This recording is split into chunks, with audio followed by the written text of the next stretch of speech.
Hello दोस्तों, स्वागत है आप सभी लोगों का फिर से आपके अपने चैनल राइजिंग स्टार क्लासेस पर। तो दोस्तों, जितने भी विद्यार्थी 2025 में बोर्ड का एग्ज़ाम देने वाले हैं उनके लिए ये वीडियो बहुत ज़्यादा इंपॉर्टेंट होने वाला है। ठीक है, आज की इस वीडियो में मैं आप लोगों को 2024 में जो सामान्य हिंदी का पेपर हुआ है उसका सॉल्यूशन बताने वाला हूँ। ठीक है, और 2025 में जो आपका पेपर होगा सामान्य हिंदी का, उसका जो पैटर्न होगा पेपर का सेम 2024 के ही जैसा होगा। बहुत सारे बच्चे कहते हैं कि सर हमें मॉडल पेपर दिखाइए कि 2025 का मॉडल पेपर कैसा आया है, सामान्य हिंदी का, फिजिक्स का, केमिस्ट्री का। तो आप लोग बस मॉडल पेपर के पीछे भागते हैं, प्रीवियस ईयर का पेपर नहीं देखते हैं, प्रीवियस ईयर के पेपर को सॉल्व नहीं करते हैं। यही गलती आप करते हैं। मॉडल पेपर से बहुत ज़्यादा इंपॉर्टेंट होता है प्रीवियस ईयर का पेपर, क्योंकि बहुत बार देखा गया है कि पेपर में जो होता है वह डायरेक्ट प्रीवियस ईयर से ज़्यादातर क्वेश्चन पूछ लिया जाता है। तो अगर आप लोग 2025 में पेपर देने वाले हैं तो इस वीडियो को पूरा देखिएगा। यहीं से कई सारे प्रश्न जो है वह डायरेक्ट 2025 में आने वाले हैं। ठीक है, तो समय जो है वो होगा वो 3 घंटे 15 मिनट का होगा और पूर्णांक जो होगा वह 100 नंबर का होगा, यानी प्रैक्टिकल के नंबर आपको सामान्य हिंदी में नहीं दिए जाएंगे। ठीक है, ऐसे ही आपका जो पेपर होगा वहाँ पर एक कोड लिखा गया होगा, डीजे यहाँ पर कोड है, तो आपका ZY ZX या DG कुछ भी हो सकता है। ठीक है, पहला आता है खंड क, जिसमें 10 क्वेश्चन पूछा जाएगा। ठीक है, खंड क में 10 क्वेश्चन पूछा जाएगा, वो भी MCQ टाइप क्वेश्चन होगा। जैसे पहला प्रश्न है, 5 क्वेश्चन गद्य साहित्य से और 5 क्वेश्चन पद्य साहित्य से पूछा जाएगा। हरिऔध की ठेठ हिंदी का ठाठ कृति की विधा है, तो यह जो रचना है वह किस विधा की है? तो उपन्यास विधा की है। अब ये क्वेश्चन देखिएगा अगले साल किसी न किसी सेट में जरूर पूछा जाएगा, क्योंकि प्रीवियस ईयर के पेपर में से क्वेश्चन आते ही हैं। ठीक है, दूसरा क्वेश्चन है कि भूले बिसरे चेहरे कृति के लेखक कौन है? तो भूले बिसरे चेहरे कृति के लेखक कन्हैयालाल मिश्र प्रभाकर जी हैं। कौन है? कन्हैयालाल मिश्र प्रभाकर जी। वासुदेव शरण अग्रवाल किस कहानी के या किस रचना के लेखक हैं? तो भारत की एकता के लेखक वासुदेव शरण अग्रवाल जी हैं। आलोचना साहित्य कालिदास की लालित योजना के लेखक हैं। कौन हैं? तो हजारी प्रसाद द्विवेदी, यानी ऑप्शन नंबर पहला करेक्ट हो जाएगा।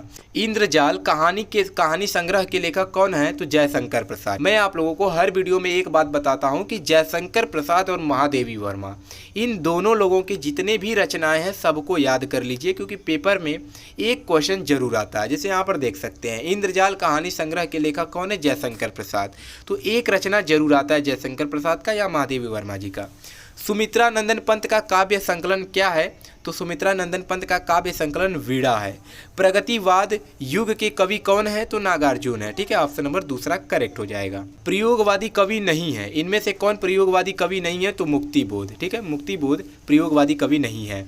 मैथिली शरणगुप्त की रचना क्या है? भारत भारती। बहुत ज़्यादा इंपॉर्टेंट क्वेश्चन है, ये भी हर साल आता है। महावृक्ष के नीचे यह किसकी काव्य कृति है? तो सच्चिदानंद हीरानंद वात्स्यायन अज्ञेय का। ठीक है, इनका पूरा नाम है, इनकी ही काव्य कृति है महावृक्ष के नीचे।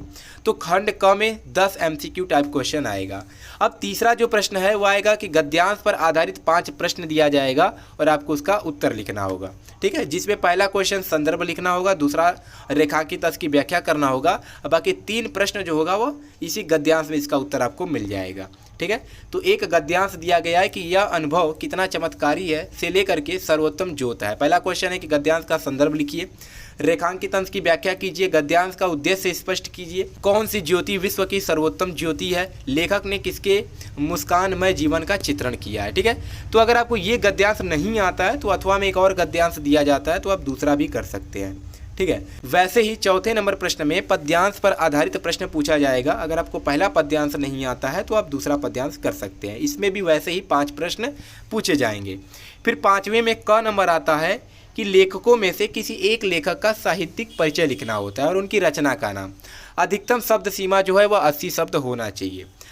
तो यहाँ से वासुदेव शरण अग्रवाल जी का लिख सकते हैं, चाहे आचार्य रामचंद्र शुक्ल का लिख सकते हैं, चाहे कन्हैयालाल मिश्र प्रभाकर का लिख सकते हैं। किसी एक का आपको क्या लिखना है? साहित्यिक परिचय। ख नंबर है कि किसी एक कवि का साहित्यिक परिचय लिखिए। अयोध्या सिंह उपाध्याय हरिऔध का लिख सकते हैं, जयशंकर प्रसाद या महादेवी वर्मा। इसमें भी कवि में से इन दो लोगों का आपको क्या करना है? साहित्यिक परिचय याद कर लेना है, क्योंकि छायावादी युग से किसी एक कवि का साहित्यिक परिचय लिखने के लिए आता ही है, चाहे जयशंकर प्रसाद का आ जाए, चाहे महादेवी वर्मा का आ जाए, और कभी कभी दोनों आ जाता है, जैसे यहाँ पर देख सकते हैं। ठीक है, तो किसी एक का आपको लिखना है। 6 नंबर क्वेश्चन है कि ध्रुव यात्रा कहानी के उद्देश्य पर प्रकाश डालिए या लाठी कहानी का सारांश अपने शब्दों में लिखिए। ठीक है, तो ज़्यादातर ये क्वेश्चन नहीं आता है, ज़्यादातर बहादुर कहानी हो गया या पंचलाइट हो गया, उससे क्वेश्चन बनता है। लेकिन इस बार ध्रुव यात्रा और लाठी दे दिया था, तो आपको बहादुर और पंचलाइट इन दोनों को अच्छे से तैयार कर लेना है।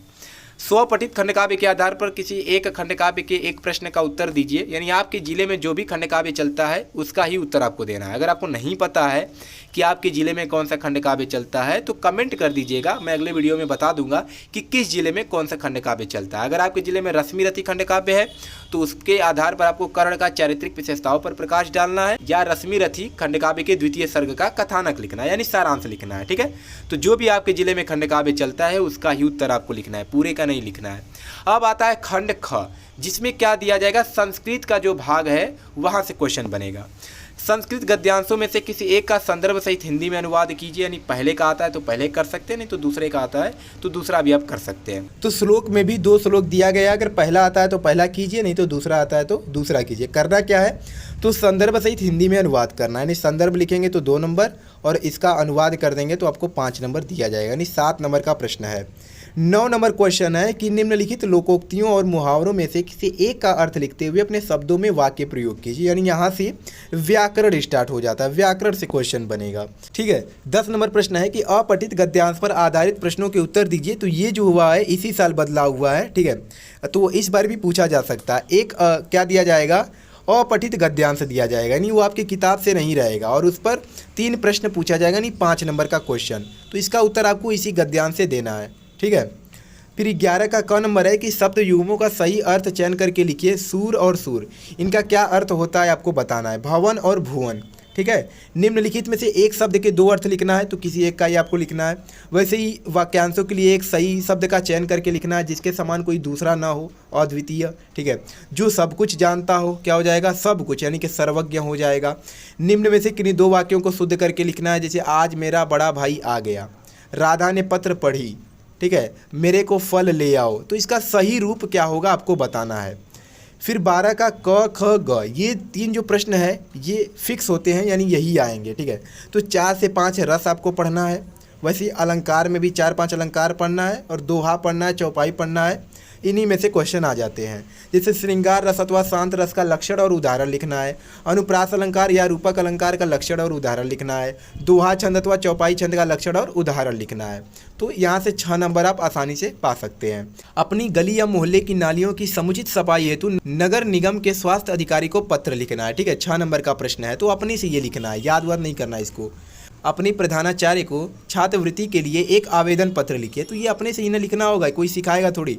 पैटर्न आपको पता होना चाहिए कि कैसे लिखना है। ठीक है, कहाँ पर क्या हेडिंग लिखना है, लेकिन जो शब्द आप लिखेंगे, जो सेंटेंस बनाएंगे, वो आपको ही करना पड़ेगा। 14 नंबर क्वेश्चन है जो कि लास्ट प्रश्न है, निबंध पर निबंध पूछा जाएगा। ठीक है, तो किसी एक पर अपनी भाषा शैली पर निबंध लिखना है। यहाँ पर देखिए लिखा गया अपनी भाषा शैली, यानी आपको जैसे आता है वैसे आप लिखिए। तो पहला है राष्ट्रीय एकता, बढ़ती जनसंख्या तथा रोजगार की समस्या, मेरा प्रिय साहित्यकार, कृषक जीवन की त्रासदी या पर्यावरण संरक्षण की आवश्यकता। तो यहाँ पर देखिए 2+7, इसका क्या मतलब होता है कि 2 नंबर जो होगा वो रूपरेखा का दिया जाएगा। अभी ये कैसे लिखना है ये सब मैं आपको बताऊंगा इसी चैनल पे। और 7 नंबर किसका होगा, तो जो आप इस पर निबंध लिखेंगे, उस जो रूपरेखा में आप हेडिंग्स दिए रहेंगे उस पर जो सेंटेंस बना करके लिखेंगे उसका ही 7 नंबर आपको मिलेगा। ठीक है, तो बाकी ये चीज़ें आपको बताया जाएगा इसी चैनल पे कि कैसे आपको पत्र लिखना है, कैसे निबंध लिखना है, ये अलंकार, रस, सब कुछ मैं आपको इसी चैनल पे बताऊँगा। ठीक है, बाकी मैंने बताया कि पेपर पैटर्न आपका कैसा आने वाला है और ये मॉडल पेपर से कम नहीं है, क्योंकि प्रीवियस ईयर के पेपर से बहुत सारे क्वेश्चन डायरेक्ट पेपर में पूछे जाते हैं। तो इसको अच्छे से रिवाइज कर लीजिए और एक बार फिर से देखिए कि आपके पेपर का पैटर्न कैसा आएगा। ठीक है, तो चलिए मिलते हैं नेक्स्ट वीडियो में एक नए टॉपिक के साथ, तब तक के लिए धन्यवाद।